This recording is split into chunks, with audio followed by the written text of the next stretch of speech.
Nadine, welcome. And most of all, thank you. Like, thank you for trusting me and trusting the Circling Institute and agreeing to dig into this wild and wonderful journey with us. So, for those of you clicking through from our newsletter or, I don't know, stumbled upon this somehow in your algorithm, we are the Circling Institute. We teach tools that help people deepen their communication and their connection. And our flagship program that we do that with is a year-long immersive program that we call the Art of Circling. And this year, three of our amazing Art of Circling students have agreed to kind of, I don't know, like give you a peek into their journey through the program. So through a series of anecdotal vignettes that you'll see in our newsletter and a few YouTube videos, Nadine and Cody and Nima, who you'll meet later, have agreed to kind of like almost engage in an open journal with our community about the experiences that they are going to be having throughout their art of circling journey. Um, yeah, and so Nadine, how about I would love for you to just share whatever it is you want to share with our community to help them just get a feel for you and get to know you a little bit before, they join you on this journey. Does that sound good? Oh, that's awesome. And I just want to say thank you. And also like I just feel like just like in like this like bubbling expansion right now to like everybody who's going to be with us on this call at whatever time that is. Like I'm just really excited that we are here for this together. So yeah, thank you. And oh, what would I like you to know about me? So when I think about this question, I think about how I've answered it in the past, where it's like, oh, let me tell you what I do. Mhm. And every time that I say that, like it always feels like I've reduced myself to something instead of like almost like giving you the full picture. And so I'm going to try to say this in a different way. And I recently have been looking into, I'm really into my genealogy and history and things like that. And I just discovered that my last name means people of the oak trees.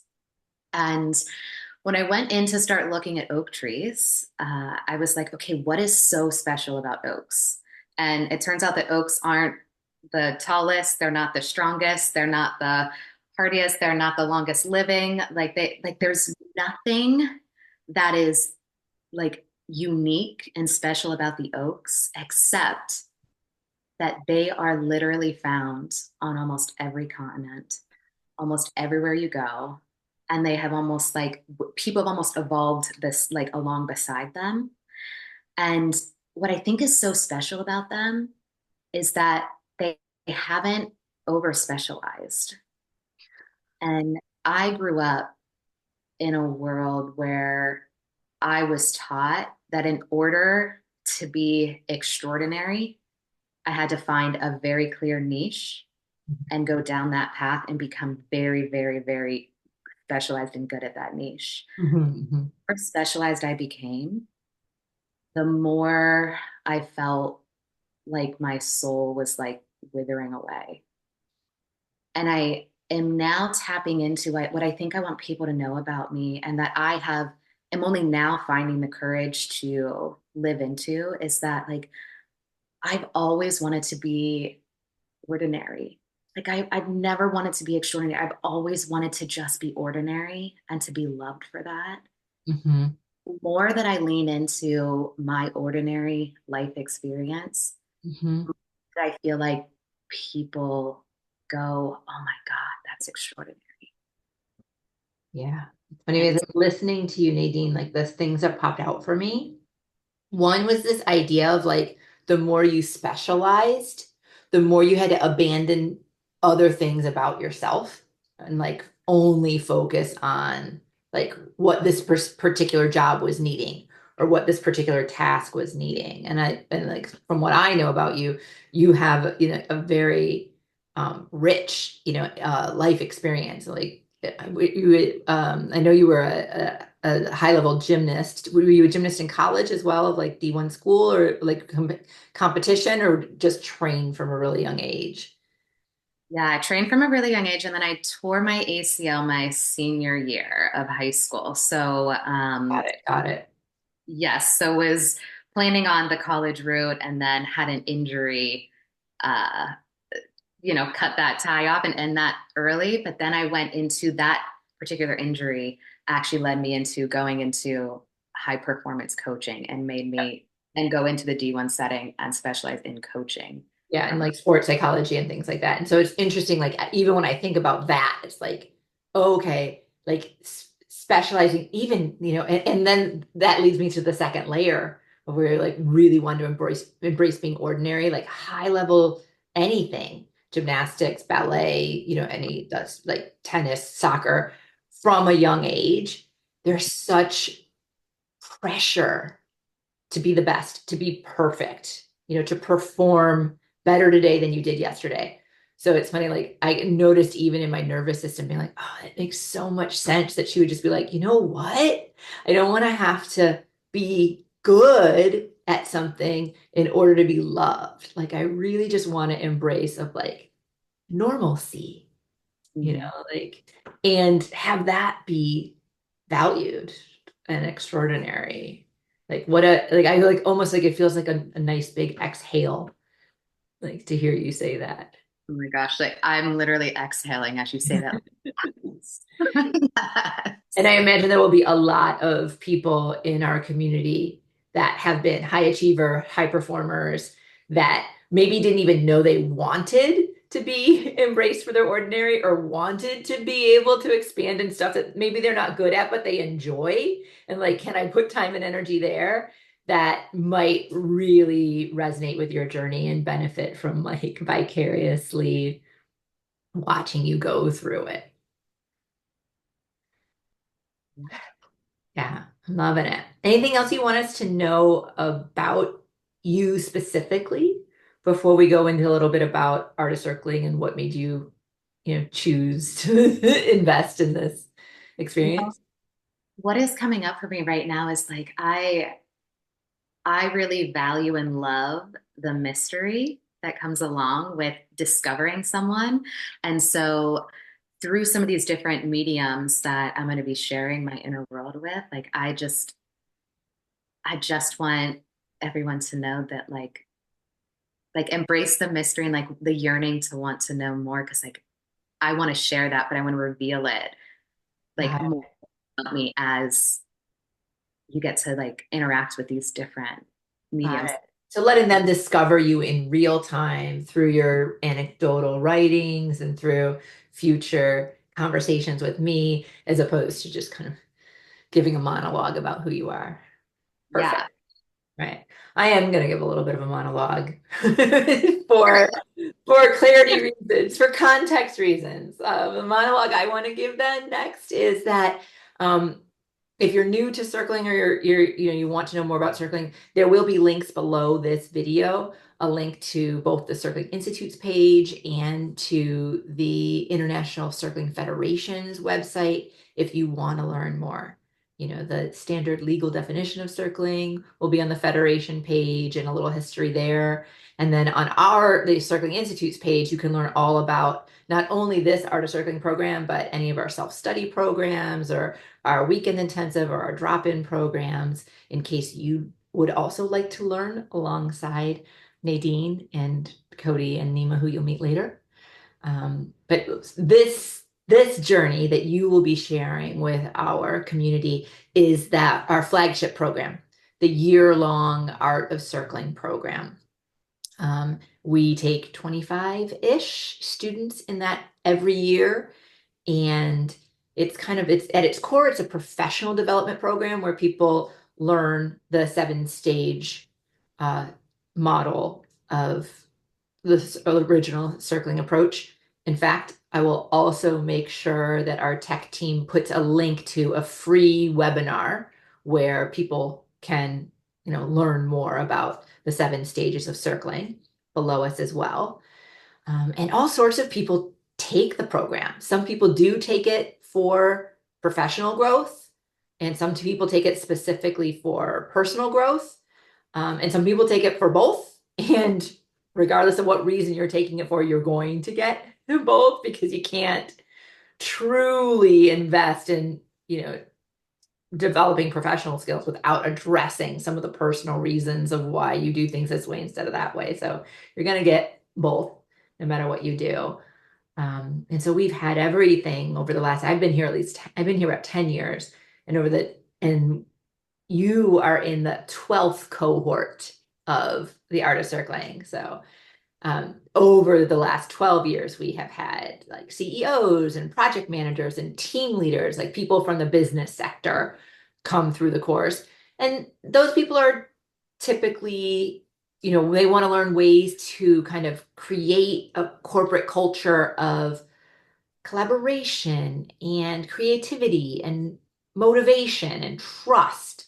Sometimes they even want to learn how to give more constructive feedback and reviews. And so that's the primary impetus of taking the program for that kind of business sector. And then we've had a slew of helping professionals like social workers or therapists or life coaches, even doctors and nurses who have taken this art of circling program to help them be better able to listen to and understand their clients, or to learn like quicker and deeper ways to build rapport, like especially in the medical field. Like you only get a few minutes to build rapport, and it's really, helpful to be able to do that quickly so that your, patients will trust you and share more and follow through with the stuff that you prescribe to them. Who else? Salespeople. We've had a bunch of salespeople from different kind of industries take this course. And what I was moved by was like that handful of salespeople that have come through this course. They were really like, they had this shared desire of wanting to move away from the traditional kind of like scarcity pain point kind of sales approach to learning how to help their clients better connect to their like dreams and goals and desires so that they could then better serve them of like, okay, well then I'm gonna like, we had one of our senior students who's been with us for years is in the financial planning industry, and she said circling really helped her understand like where to put people's monies and like what to prioritize, and that like learning circling helped her even ask the right questions to know how to help them plan, for retirement or college educations or whatnot. I love it. I love the smile. Like that's resonating with you as well. Like it's so amazing how many like different fields people come to this from. We've even had like artists, like painters and musicians come wanting to help them, get deeper in connection with themselves and others to like enhance their artistry. And like that was just my really, really long-winded way of telling like you and our community, like all of the myriad of people who seek out the art of circling program, so that I could ask you, what had you like want to, I mean, it is a huge investment, time, energy, money, like what had you want to really immerse yourself in this year long like cohort of 25 people learning and practicing together in the art of circling? Oh, yeah, that's a big question. And I just love that even in your description, like what's coming through for me is like people are people are people are people. Like, and we are just like immersed, no matter what we're doing, we're in connection with people. And I think as I have been around different workshops over the past year or so, circling has just been circling around me, where every once in a while I come in and I drop into maybe a weekend workshop or um, just like a circle event, and I fall in love that weekend with the experience. And then I kind of come back out and go back into regular life. And then something else pulls me back in. And then I kind of come back out and something else pulls me back in. And it just got to the point where I felt like TCI and like the Circling Institute just kept coming into my orbit to where I couldn't not pay attention to it anymore. Mm. And so it was almost like the right time, the right place, the right moment where I was able to finally see, like, I really love this and I really want to incorporate this more into my world. And how do I do that better than signing up to a couple of my biggest principles that I'm trying to live my life through now is seek truth, foster belonging, and surrender to broody, which is like the brutal and the beautiful and everything in between in life. Ruby. And Nice. when I looked at this program, I went, this does all those things. And it's almost being handed to me. And it's like, hey, here's here's the next step. And I was just like, oh does it really just happen like that? Where it just like continues to show up and then one day you see it and you're like, oh yeah, let's do that. And it did. I had to be like, yeah, that's how it works. Mhm. It's like it just I couldn't put it down, let's just say. Like I couldn't put it down. And that's how I knew it was right to pick up. Nice. Is there anything in particular that you're struggling with, either in personal or professional life, that you hope that the artist circling program will help you kind of grow through? Yeah, I think there's two aspects. One for me and like internally and one looking a little bit more externally. For me internally, I have crafted in both my professional and personal life. I've almost crafted the art of giving people a look into me without really telling them that much. And it's a way that I protect myself while also trying to make connections. Mm. And I'm now like I'm seeing it more as like I've learned how to perform in certain settings. And it just doesn't feel fully whole or fully me. And so I really want this program for me to help me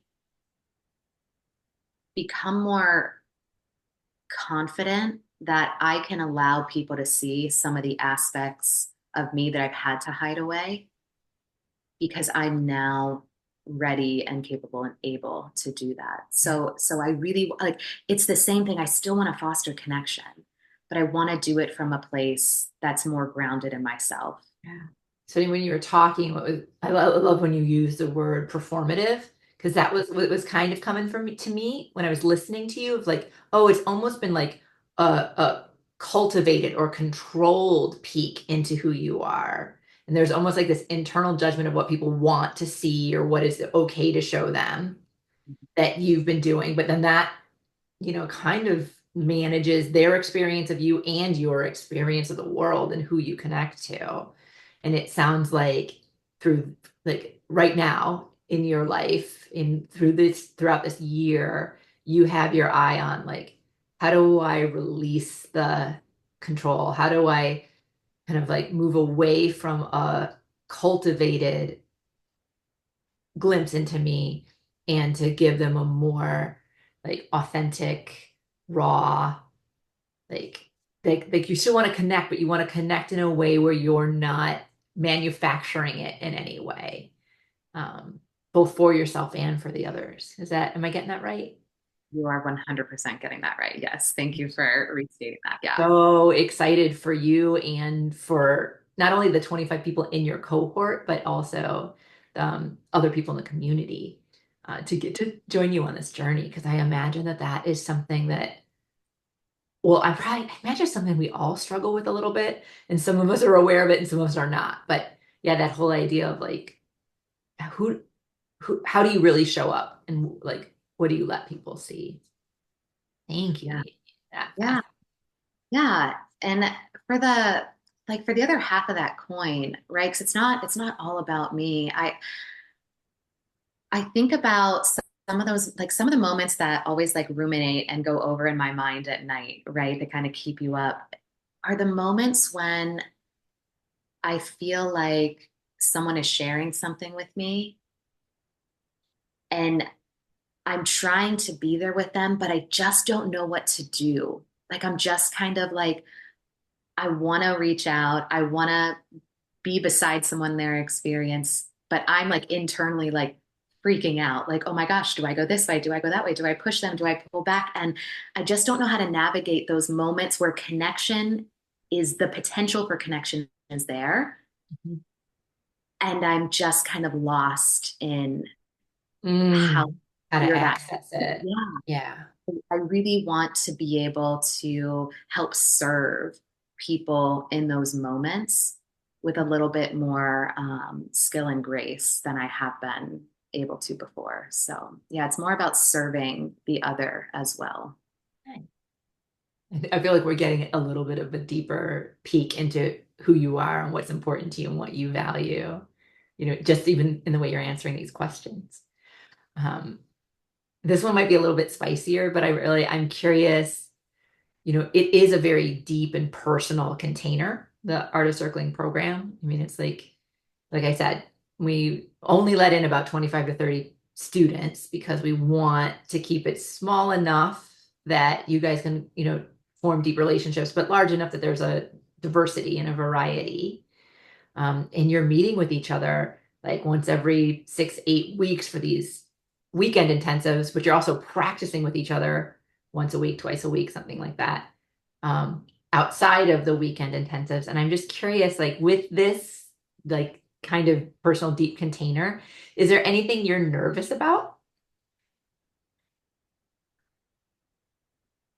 Yeah, I mean, I can even feel the nerves like in me, like, yes. I think what I'm most nervous about, and it's both rational and irrational at the same time, right? But I have always struggled with imposter syndrome in a way where like it's almost like as I've made my way up the ladder or you know in my career have gotten better at skills like I've almost felt more like an imposter than less. Mm-hmm. Yeah. I feel like this program brings up those pieces of me of like, oh, they're finally gonna find out Mhm. that like I know nothing, I am nothing. But you know what I mean? Like all those irrational things of like, I'm finally going to be found out, Mhm. right? They're finally going to see that everything that they perceive about me is wrong. And I'm just this like space that's being filled, And I know that that's irrational, but it's also a very real felt thing of like, I just feel like I'm going to be found out for being me. Uh-huh. Yeah. It's so funny. It's that even your face, it seems like that is both terrifying and exciting for you. Yes. Yeah. Yeah.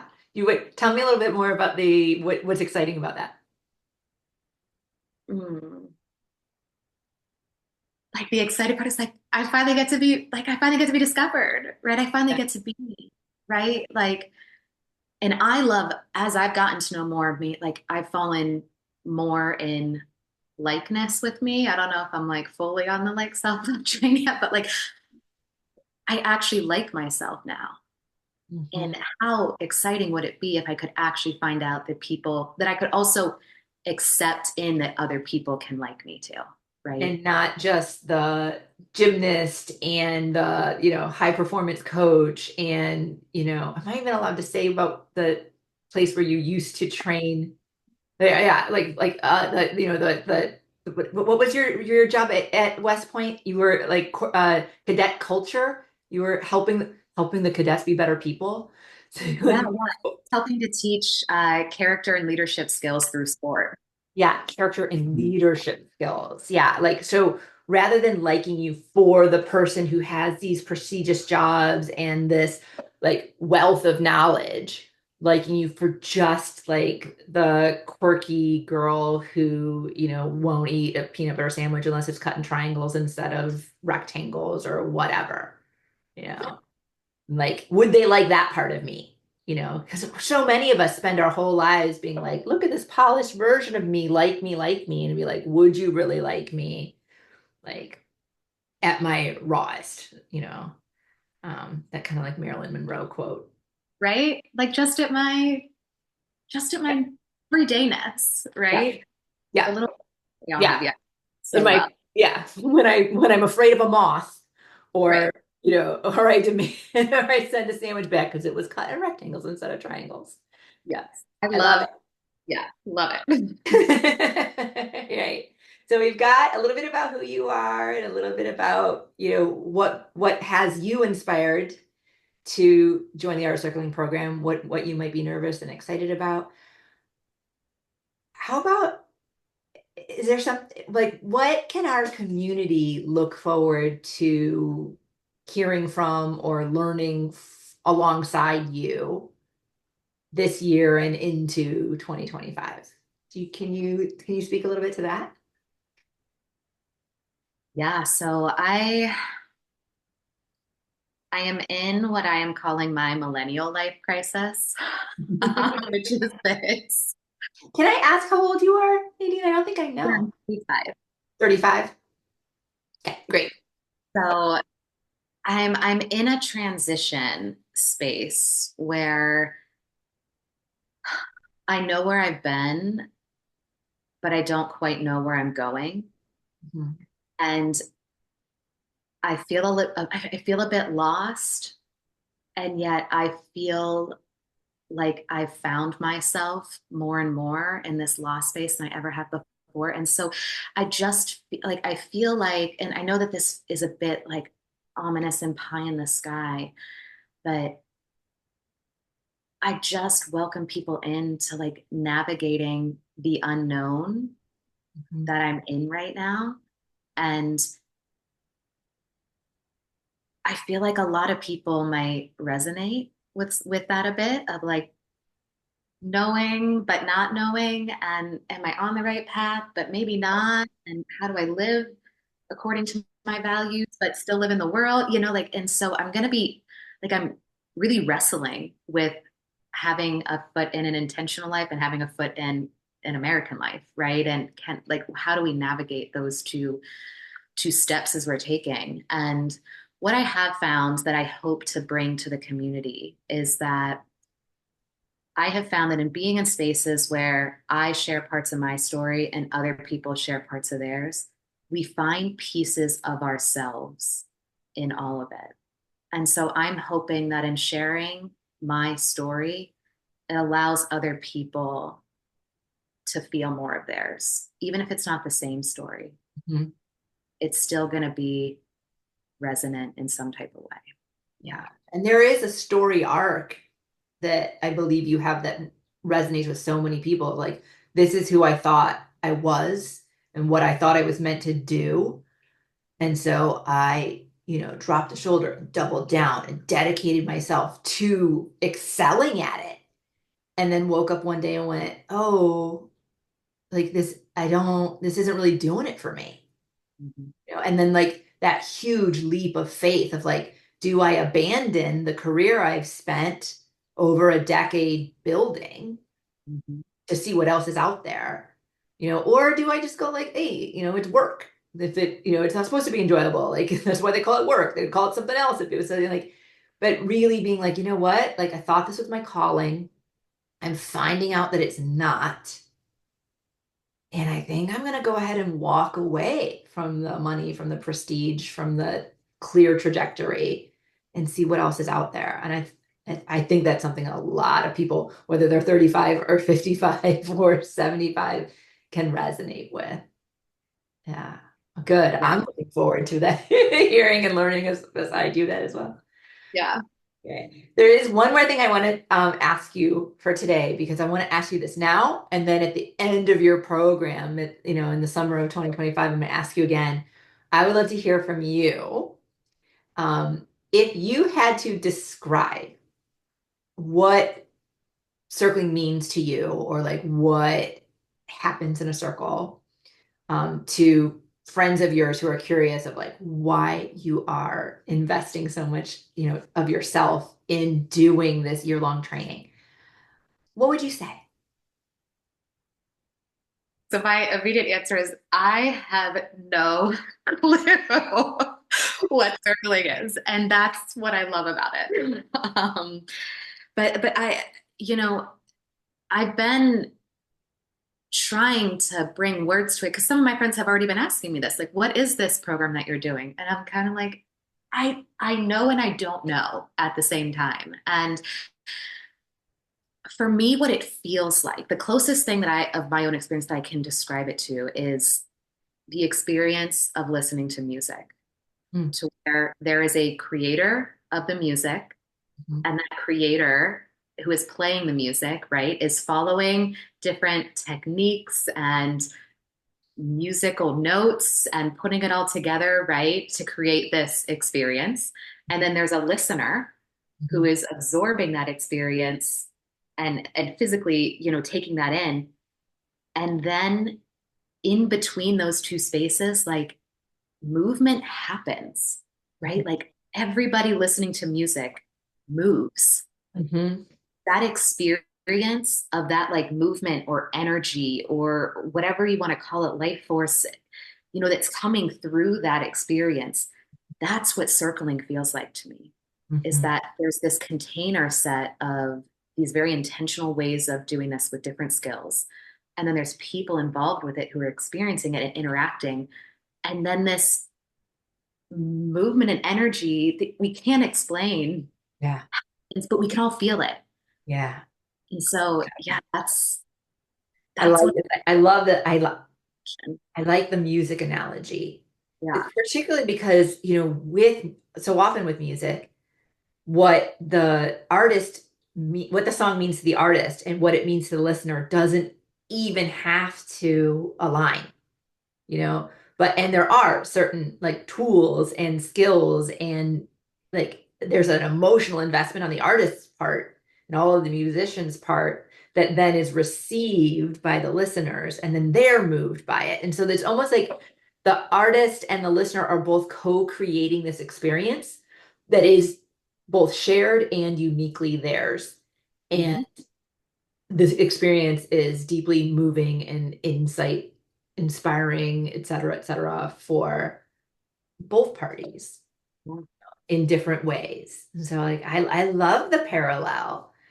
And we'll see how that fleshes out over the year, and like what you might say to me 10 months from now when I ask you this exact same question.